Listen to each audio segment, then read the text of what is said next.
ମେଘମାଳରେ ଶୀଘ୍ର ଆଗମନ କରୁଥିବା ଆମ୍ଭମାନଙ୍କ ତ୍ରାଣକର୍ତ୍ତା ପ୍ରଭୁ ଯୀଶୁଖ୍ରୀଷ୍ଟଙ୍କର ଅତି ପବିତ୍ର ଓ ବହୁମୂଲ୍ୟ ନାମରେ ଆପଣ ସମସ୍ତଙ୍କୁ ଆଉ ଗୋଟିଏ ନୂତନ ପ୍ରସଙ୍ଗରେ ପୁନର୍ବାର ମୁଁ ସ୍ୱାଗତ କରେ। ପ୍ରିୟ ପ୍ରଭୁଙ୍କ ଲୋକମାନେ, ଆସନ୍ତୁ ଆଜି ମଧ୍ୟ ପରମେଶ୍ୱରଙ୍କ ବାକ୍ୟରୁ ଆମେ ଆଉ ଏକ ଛୋଟ ପ୍ରସଙ୍ଗରେ ଅଳ୍ପ ସମୟ କଥାବାର୍ତ୍ତା ହେବା।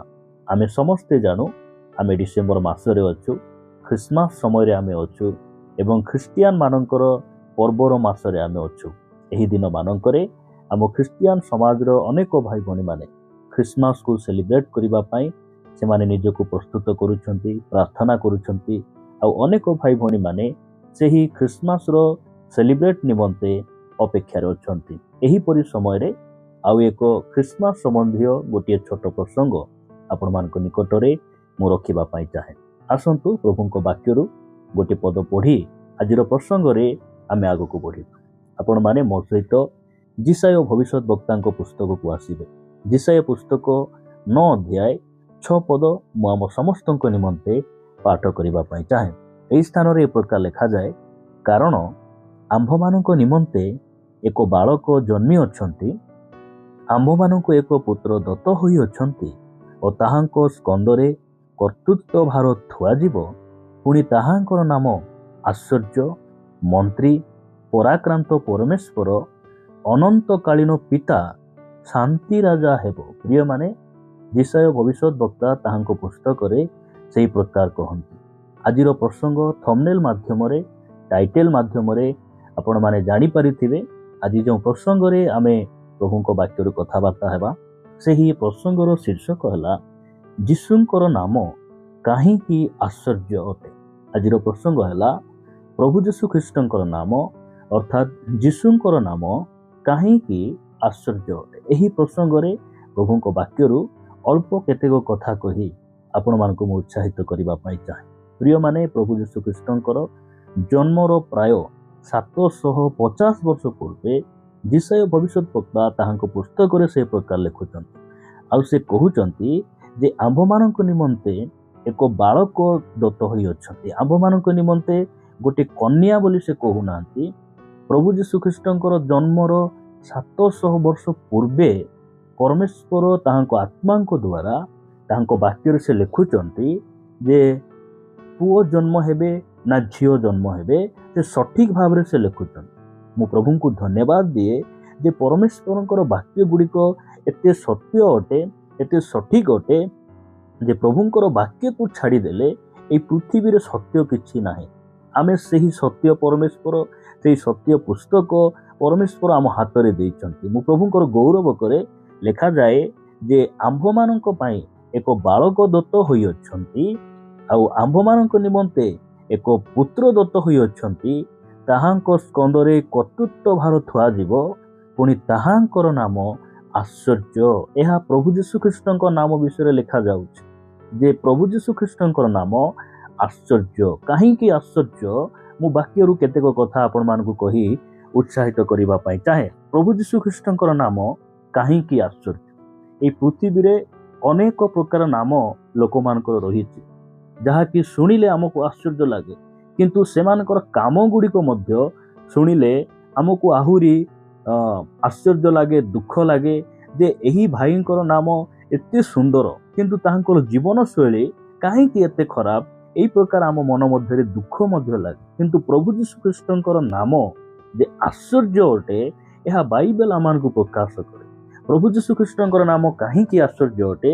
ଆସନ୍ତୁ ବାକ୍ୟରୁ କେତୋଟି ପଦ ଆମେ ଦେଖିବା। ଆପଣମାନେ ମୋ ସହିତ ମାଥ୍ୟୁ ଲିଖିତ ସୁସମାଚାର 1 ଅଧ୍ୟାୟକୁ ଆସିବେ। ମାଥ୍ୟୁ ଲିଖିତ ସୁସମାଚାର 1 ଅଧ୍ୟାୟ 21 ପଦରେ ଲେଖାଗଲା, ସେ ପୁତ୍ର ପ୍ରସବ କରିବେ ଆଉ ତୁମ୍ଭେ ତାହାଙ୍କ ନାମ ଯୀଶୁ ଦେବ, କାରଣ ସେ ଆପଣା ଲୋକଙ୍କୁ ସେମାନଙ୍କର ସମସ୍ତ ପାପରୁ ପରିତ୍ରାଣ କରିବେ। ପ୍ରଭୁଙ୍କର ଗୌରବ ହଉ, ପ୍ରଭୁଙ୍କର ପ୍ରଶଂସା ହେଉ। ପ୍ରିୟମାନେ, ପ୍ରଭୁ ଯୀଶୁ ଖ୍ରୀଷ୍ଟ ସେ କ'ଣ କରିବେ? ଆପଣା ଲୋକମାନଙ୍କୁ ସମସ୍ତ ପାପରୁ ଉଦ୍ଧାର କରିବେ। ଏହି କଥା ସ୍ୱର୍ଗର ଦୂତ ଯୋସେଫଙ୍କୁ ସେ ଆସି କହୁଛନ୍ତି। ଯୋସେଫ ନିଜ ମନ ମଧ୍ୟରେ ସେ ମନସ୍ଥ କଲେ ଯେ ମରିୟମକୁ ମୁଁ କ'ଣ କରିବି? ଗୁପ୍ତରେ ପରିତ୍ୟାଗ କରିବି। ମାତ୍ର ପ୍ରଭୁଙ୍କର ଦୂତ ତାଙ୍କୁ ସ୍ୱପ୍ନରେ ଆସି କହୁଛନ୍ତି ଯେ ତୁମେ ତୁମର ଭାର୍ଯ୍ୟାକୁ ଅର୍ଥାତ୍ ତୁମ ସେ ମରିୟମକୁ ତୁମେ ଗ୍ରହଣ କରିବା ପାଇଁ ଭୟ କର ନାହିଁ। ସେ ପବିତ୍ର ଆତ୍ମାଙ୍କ ଦ୍ୱାରା ସେ ଗର୍ଭବତୀ ହୋଇଛନ୍ତି ଆଉ ସେ ପୁତ୍ର ପ୍ରସବ କରିବେ।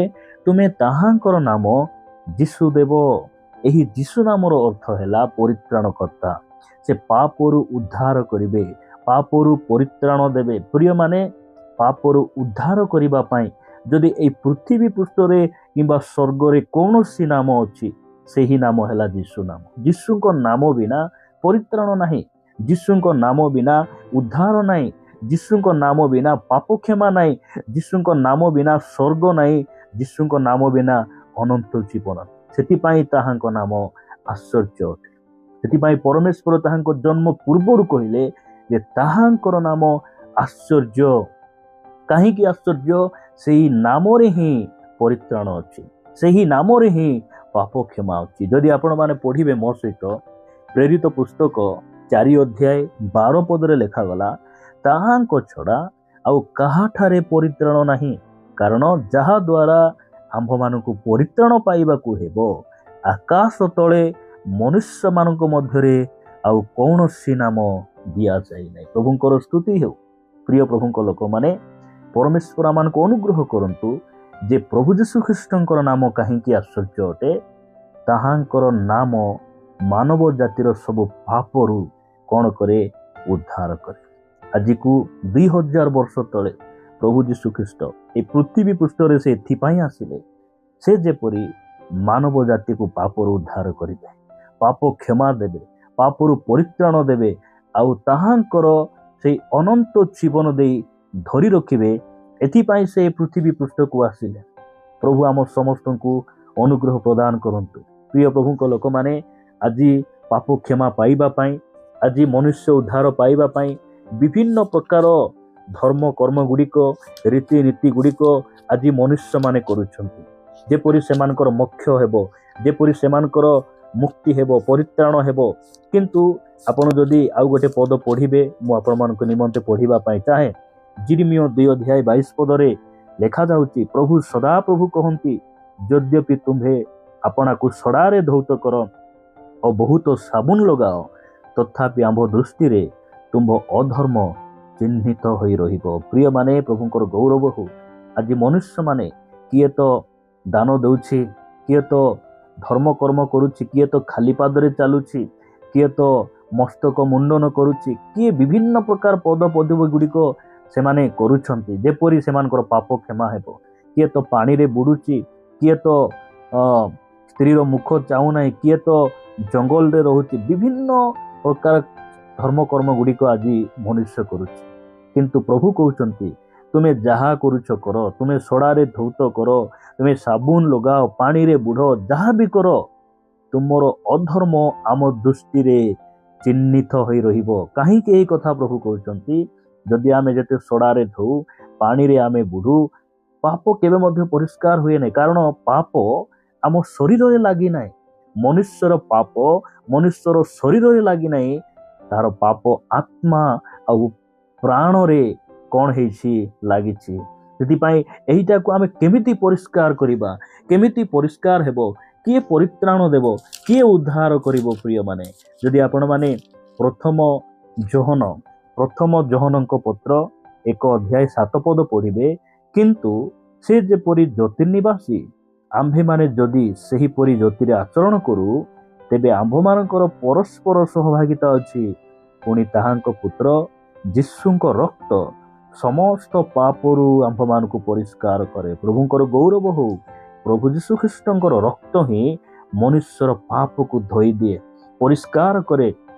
ଦୁନିଆର ଯେତେ ସବୁ ଦେବାଦେବୀ, ମହାପୁରୁଷ, ଗୁରୁ ଯେତେ ସବୁ ଆସିଲେ, ସେମାନେ ଲୋକଙ୍କର ରକ୍ତକୁ ମାଗିଲେ, ମାତ୍ର ପ୍ରଭୁ ଯୀଶୁ ଖ୍ରୀଷ୍ଟ ସେ କାହାର ରକ୍ତକୁ ମାଗିଲେ ନାହିଁ।